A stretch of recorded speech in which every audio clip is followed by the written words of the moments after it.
Today I'm unboxing the Meta Ray-Bans. I'm going to cover what's in the box, my first impressions, the style I chose and why, how easy they are to set up, the different things, specs, and features that you can do with these AI smart glasses, and the ways that I plan on using them.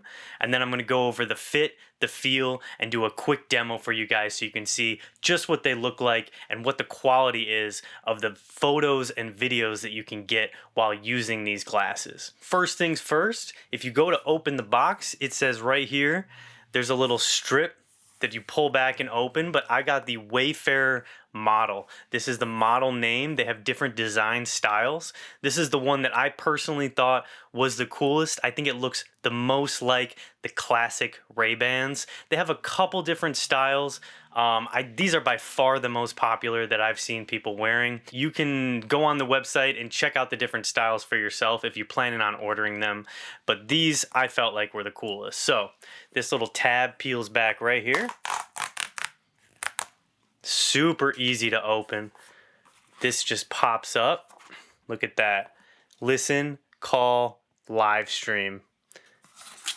Amazing. The whole box is going to open up just like that to reveal this awesome case. There's a QR code up here to download the app, which I'll have to do. They've got the Meta Ray-Bans down there, and right there, that's it. Pull these out. The rest inside the box, we're looking at some, whoops, there's a cloth here that you can wipe. I've got a ton of those.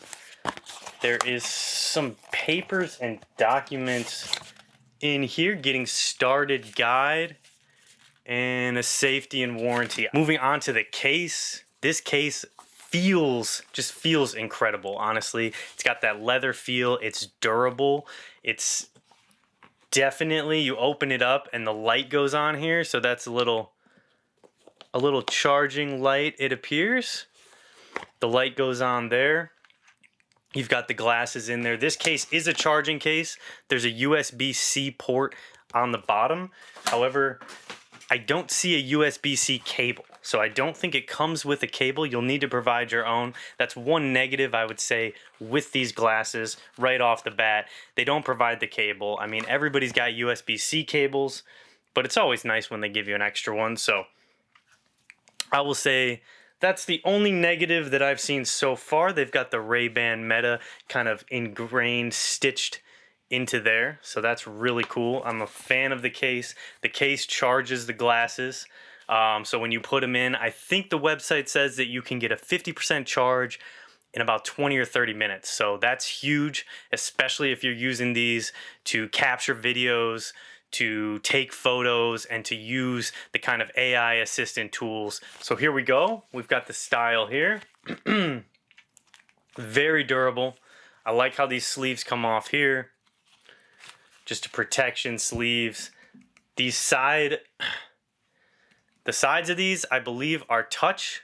So that's how you activate, that's how you use the glasses themselves. You touch the sides, you swipe. We'll get into more of that later. But just right off the bat, these feel very durable. These feel like really solid Ray-Ban glasses. Definitely not cheaply made. These are high quality. I'm going to put them on. So I got right here, as I mentioned, oh, that's pretty nice. These fit real snug. They come in different styles and shapes, but I really just wanted the classic look. I think it looks the sleekest, looks the best on my face. Now, honestly, I really debated between getting the actual sunglasses like these, getting the clear lenses that they also offer, and then getting the transition lenses, which change based on how much light. Whether you go outside, they become sunglasses, you go inside, and they get clear, and they become regular glasses. Now, I was doing a lot of research before I bought these, and there was a lot of drawback on the transition lenses. In theory, the transition lenses seem like the best option, and you might be thinking to yourself, well, I want to use them outside and inside. That's what I was thinking. So I would want a transition lens, right? But they cost a little bit more, first of all. I think the lenses are about $50 more to get the transitions. And a lot of the feedback and the reviews on those lenses is that when you come inside and you go from something that's really bright to something that's really dark, it takes a long time to transition, like several minutes. So for the first couple minutes when you walk inside, if you're outside, you just walk inside, it's not going to transition right away. It's going to take a few minutes. So I went with the standard sunglasses look because how can you not like the sunglasses? But what I also did is I went on Amazon and got replacement lenses. So if it's a sunny day, if I'm going to use them outside, I'm going to use them like this. If I plan on using them inside all day, you know, shooting videos or just being inside of a building, I'm going to swap them out to these clear lenses, and I'm going to do it like that. I felt like that was a better investment. That was a better way to do it than to really pay extra for the transition lenses that might just be frustrating to use.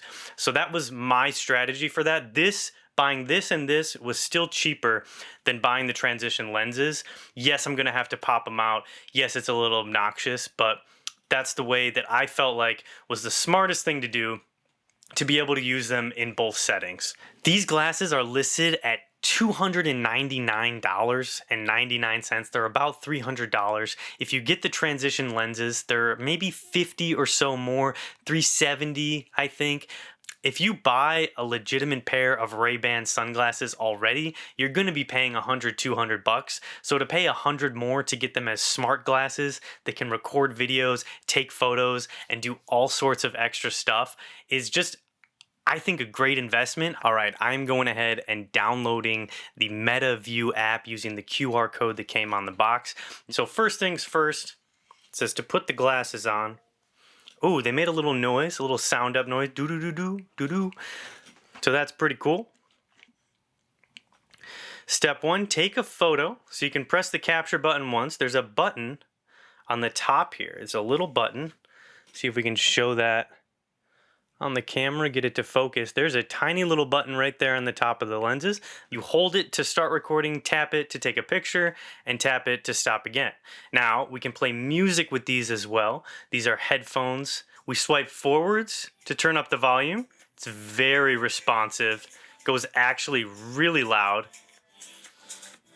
Louder than I would want them to be. I would not be able to hear somebody talking to me with them at full blast. There's nothing blocking my ears right now, so I can hear what's going on around me as well as hear the music. I don't know how well other people are going to be able to hear the music that you're listening to, but that's definitely something to consider. I can use Meta AI. Now, this is something that as I was researching, it drains the battery a lot faster if you have the AI features on. So I'm going to go ahead and set them up. It might not be something that I use all the time. I may turn it on and off depending on what I'm doing. If I'm just going out and taking pictures or videos, I may turn those features off just so the battery lasts a little bit longer.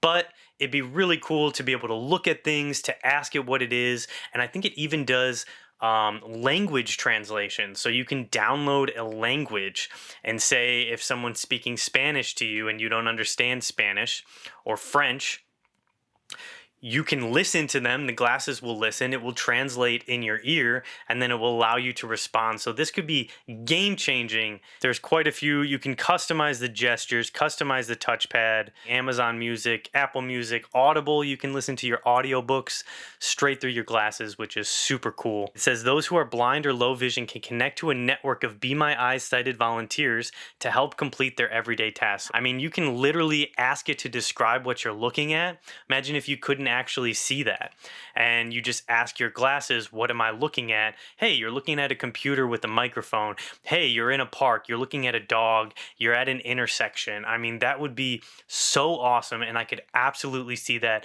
changing the way that people live their lives. But how am I going to use these glasses? Why did I buy these glasses, right? So as a video professional, as someone who is running and operating a video production company, I am constantly looking for ways to capture my own content.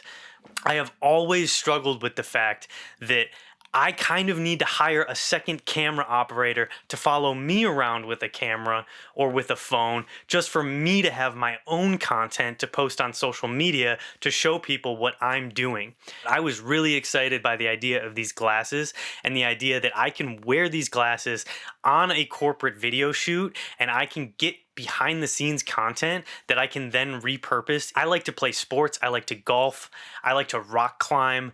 I am already envisioning myself wearing these glasses when I'm doing physical activities, showing people for my personal pages, for my personal content, just showing off the different things that I'm doing, walking my dog, going to the park, and you can see the different ways that people are using them. I'm seeing them using them at work, mechanics, basketball players, runners. I'm seeing, all sorts of stuff, day in the life content, come to work with me, show off this event that I went to. Honestly, I was thinking even just making this unboxing video would have been so much cooler if I already had them looking down at the box itself. I think it's completely worth the price. I'm really excited to see what I can do with these glasses, and we're going to check them out. This is my setup. This is what I'm doing. This is kind of that point of view, getting my hands involved, seeing that in the shot, I think is super awesome.